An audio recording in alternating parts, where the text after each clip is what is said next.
Tuesday, God's New Promise. Memory Verse, Isaiah 54, verse 10. For the mountains shall depart and the hills be removed, but my kindness shall not depart from you, nor shall my covenant of peace be removed, says the Lord, who has mercy on you. Our references are found in Genesis chapter 8 verses 4 to 22 and chapter 9 verses 1 to 17. The water of the flood kept going down. About 10 weeks later, it was below the mountain tops.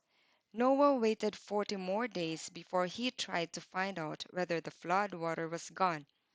Read about it in Genesis chapter 8 verses 4 to 13. Finally, an angel opened the heavy door of the ark, and all the people and animals went out. What a changed world they saw! Nothing was the same. The beautiful trees and forests were gone. Now there were ugly rocks and mountains, and the gold, silver, and jewels that had been on the surface of the ground were now buried. The world they had known before the flood was gone. Where were the bodies of the people and animals? They were buried deep under the rocks and the earth that had piled on them by the forceful surging of the flood water and the violent winds afterward. As time had passed, the immense forests that were buried in the same way have changed into coal and oil, which we now use as fuel.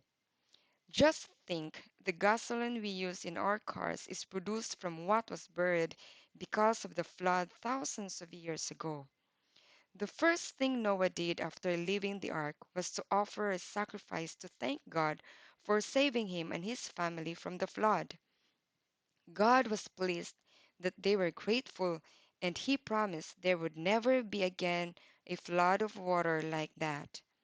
He also promised that our four seasons, summer, winter, spring, and autumn, would always continue. That's in verse 22. Genesis chapter 8:22. While the earth remaineth, seedtime and harvest, and cold and heat, and summer and winter, and day and night shall not cease.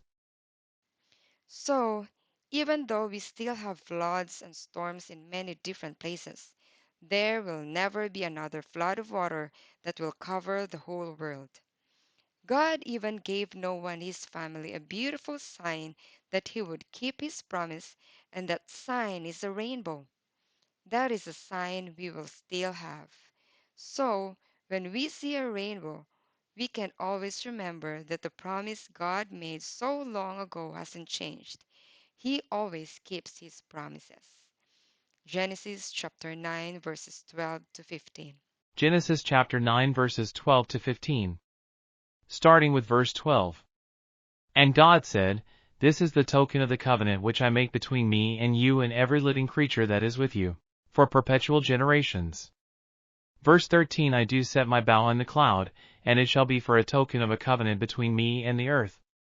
Verse 14. And it shall come to pass, when I bring a cloud over the earth, that the bow shall be seen in the cloud. Verse 15. And I will remember my covenant, which is between me and you and every living creature of all flesh, and the waters shall no more become a flood to destroy all flesh. Let's apply it. What are some of your favorite Bible promises?